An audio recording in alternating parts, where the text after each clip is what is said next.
Good morning, everybody. Well, you're going to see this Friday morning. I'm actually filming it Thursday around 5:30 p.m. And this might be a little bit of a Mishy meltdown. Uh, but, with a little coolness factor in there somewhere. But I was planning on heading to the post office yesterday to send out some couple packages. And I got home and totally zonked out. So today, Thursday, I went to the post office and do like I normally do when I have to send out packages. I actually go not to the post office down the road from me, but the post office in the next town over because they have a kiosk. End of the month, a lot of people are trying to send mail out, and I really don't feel like standing in line. So I just go to the kiosk, do what I got to do, slap the label on the package, toss it in the box, and hey, we're done. So today I do that, and I'm like, wow, why is it so cheap? Well, I didn't really think anything of it. And I pay, and it spits out my shipping labels, and the labels weren't right. They came out as first class mail. I'm trying to send these with tracking. So I go in, I stand in line, get up there for the individual at the counter to tell me those packages are too small. You can't send those with tracking. You have to send those as a non-machinable letter. I'm like, well, I've sent these things several times as non-machinable letters, and they either don't get there at all or they come back. Now, he's telling me that this bubble mailer, I'm not going to flip, I got it on the backside because, frankly, the person's address is on there and I don't want to put their personal information out there. It's not for me to share.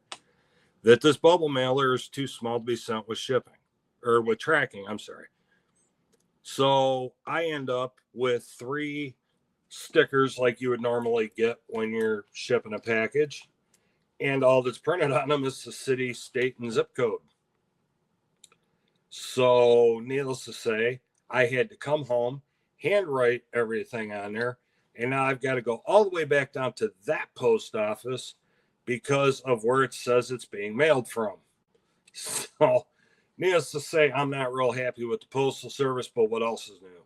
And, if you guys have, I don't know if it made the national news or not, locally, we've had several postal employees arrested for stealing mail. The FBI arrested them because apparently the postal inspector can't do their job.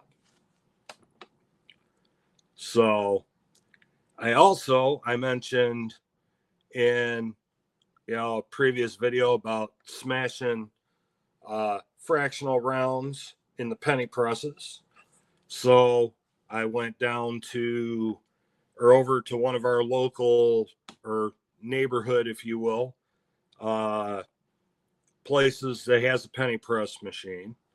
And I learned something today that the Golden State Mint 1/10 ounce rounds will not fit in the penny press. They're literally a hair too big. So, needless to say, I only did 3 of the 4 in silver. And the place I'm talking about is the River Raisin National Battlefield in Monroe. And they got, their visitor center is awesome. If you're ever in the area, stop in there. But here, starting its life as a 1/10 ounce silver round. Here they have the canoe for the Native Americans that were there. They have this, let's see here. There we go.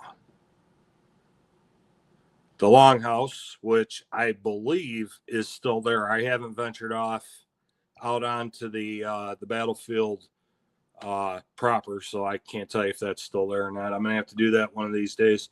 And then this is actually the thing is actually in the vestibule of the visitor center is their sled cannon. which is pretty cool to look at because they can just, slide that along. They don't have to, use a whole horse team didn't have to use a whole horse team to pull it. They just hook a mule up to it and yank it where they had to yank it. Now, before I did the copper pennies down there, and one of them didn't come out, so I now have that one to go on the copper album, which is also the canoe, until it might be starting to get a little worn out because you can still see indications of the penny before it was pressed. There you go. There's the back of that one. But yeah, just something cool to do with those 1/10 ounce rounds. And let me see here. I'm knocking myself over there. So, and picked one of these up. This is actually going to be going to a friend out of state. Love for Michigan. We got our deer. We got our cherries. We got our Mackinac Bridge. We got tons of light. There's actually a lighthouse tour you can do that goes all the way around the UP, all around the upper. And right about in that spot, several years ago, my son saw his first moose. So appropriately, the moose is parked where he's supposed to be. So little memorabilia from the area. So let's see here. Gonna go ahead and put these bad boys in here. I'll do this off camera later. But yeah, Postal Service ticked me off and just wasn't my day pressing those darn silver 1/10 rounds. But there you have it. That's what I got for you for today. Pressing those 1/10 rounds and copper pennies into something cool. So with that, I'm gonna wrap it up for today. Everybody, it's your Friday, it's my Monday. It's a work weekend. So you know what that means. Monday night, 6 p.m. Eastern, we'll be doing the live. It should be Cranky and I. Monday Night Live, flying by the seat of our pants. And anything goes. Pretty much we talk about just about everything. We do have limits, but we talk about almost everything. So everybody have a great weekend. Stay safe. Keep stacking, keep hunting. And we'll see you Monday night. All right, everybody. Mishy's out.